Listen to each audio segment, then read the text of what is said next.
पहिल्यांदा सांगतो की या संदर्भात सगळे डिटेल्स देण्याकरता आम्हाला इलेक्शन कमिशननी बंदी घातलेली आहे।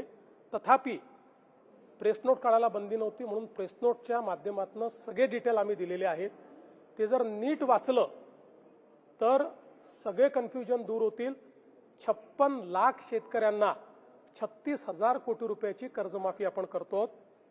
यामध्ये ज्या लोकांनी यापूर्वी कर्ज घेतलेलं आहे, जे थकीत आहेत, असे सगळे लोक आपण कव्हर केलेले आहेत।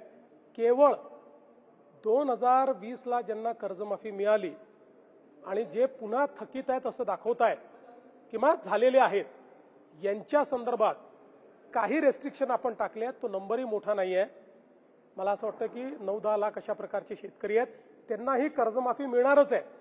पण वारंवार म्हणजे 17 ला मिळाली, 20 ला मिळाली आणि पुन्हा 26 ला, तर यातनं बँकिंग हे पूर्णपणे कोलॅप्स होईल आणि म्हणून बँकिंगही कोलॅप्स होऊ नये आणि शेतकऱ्यालाही मदत मिळाली पाहिजे म्हणून त्यांच्यापुरतं काही अटी आपण टाकलेल्या आहेत। ज्या अटी जवळपास मला असं वाटतं 99% शेतकऱ्यांना त्याची अडचण पण येणार नाही। बाकी सगळ्या शेतकऱ्यांना आपण पूर्णपणे कर्जमाफी देतो। तो 15चा आहे का 16चा आहे का 14चा आहे हे देखील आपण बघितलेलं नाहीये आणि 2 लाखापर्यंतची कर्जमाफी पूर्णपणे आपण देतो।